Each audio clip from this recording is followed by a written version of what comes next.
Hey everyone, and welcome back to the channel. Today, we're heading to the beautiful islands of Hawaii, but not for the beaches or the luau's. We're going to talk about something way more powerful and a little bit scary, the Kilauea volcano. You've probably seen those incredible videos of glowing lava flows, but what's really going on with this giant? The big question we're asking today is, after all its recent activity, is Kilauea just taking a nap, or is this the calm before a much bigger storm? So, first things first, what even is Kilauea? Imagine the Earth's crust isn't one solid piece, but a bunch of giant puzzle pieces called tectonic plates. Hawaii is smack in the middle of one of these, the Pacific Plate. But deep beneath it, there's a hot spot. Think of it like a giant blowtorch from the Earth's mantle, constantly punching through the plate. As the plate slowly drifts over this hotspot, a chain of volcanoes is born. That's how the entire Hawaiian island chain was formed, and Kilauea is the youngest and most active kid on the block.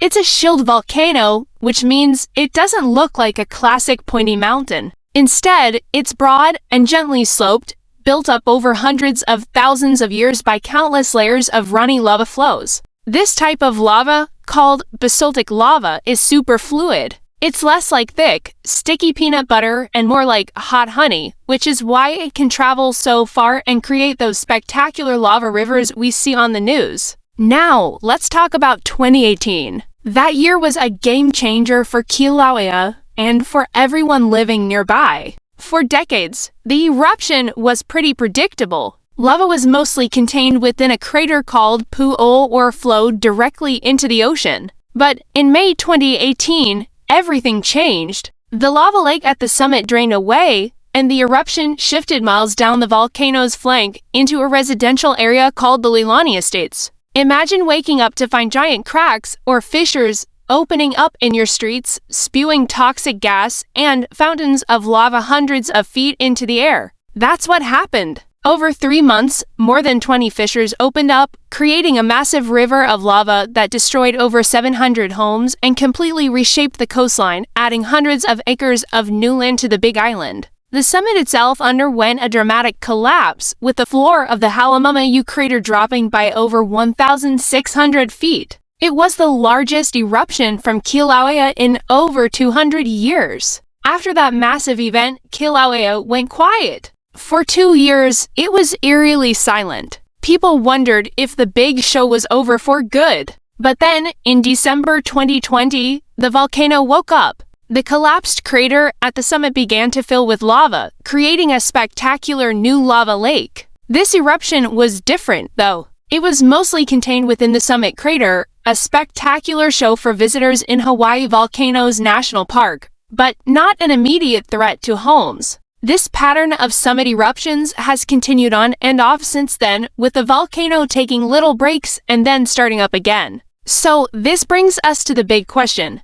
What does this new pattern of on-again, off-again activity mean? Is the volcano just letting off a little steam, or is it building up pressure for something bigger? This is what volcanologists are working around the clock to figure out. To understand this, you need to know a bit about how a volcano's plumbing system works. Think of it like a complex network of underground pipes and reservoirs. Magma, which is molten rock, rises from deep within the earth and collects in a magma chamber a few miles beneath the summit. When this chamber gets to full, the pressure builds up. The volcano can release this pressure into main ways. It can erupt at the summit, like we've seen recently with the lava lake. Or the pressure can force the magma to travel sideways through underground tunnels, called dikes, and erupt from the volcano's sides, or rift zones. That's what happened in 2018. So, when we see the ground around Kilauea swelling up, that's a sign that the magma chamber is inflating like a balloon.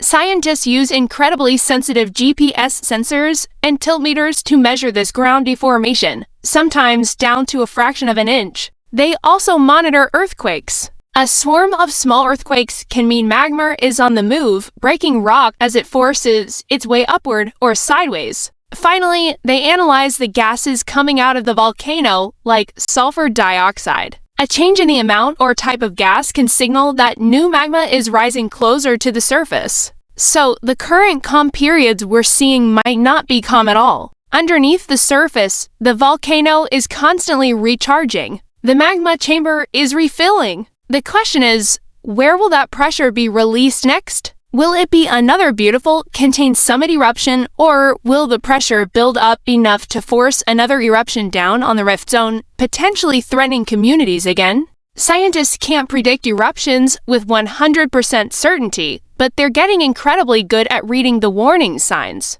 The data from 2018 was a goldmine of information. It taught them so much about how the system works leading up to a major rift zone eruption. They now have a much better understanding of the specific patterns of ground swelling and earthquakes that might precede a similar event. This is why the current state of Kilauea is so fascinating. It's like watching a giant, sleeping dragon. We can see it breathing. We can see its chest rising and falling. We know it's alive and powerful, but we don't know for sure when it will fully wake up or what it will do when it does. Each small eruption, each quiet period, is another clue in the puzzle. For the people who live on the Big Island, this is just a part of life. They have a deep respect for the volcano, which they call Peel, the Hawaiian goddess of volcanoes and fire. They know the land is constantly being created and destroyed, but they also rely on the scientists at the Hawaiian Volcano Observatory to give them the warnings they need to stay safe. So, is this the calm before the storm?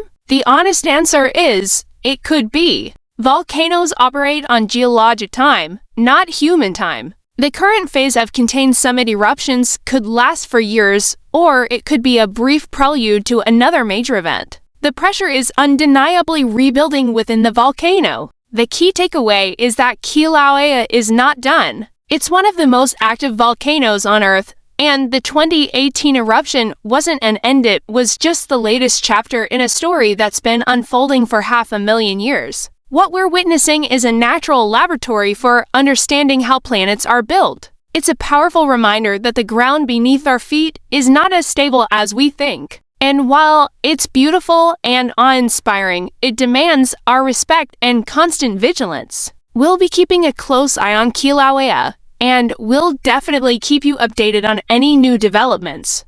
Thanks so much for joining me on this deep dive into one of the world's most incredible natural wonders. If you found this interesting, make sure to hit that like button and subscribe so you don't miss our next adventure. Let me know in the comments what other powerful forces of nature you'd like to learn about. Until next time, stay curious.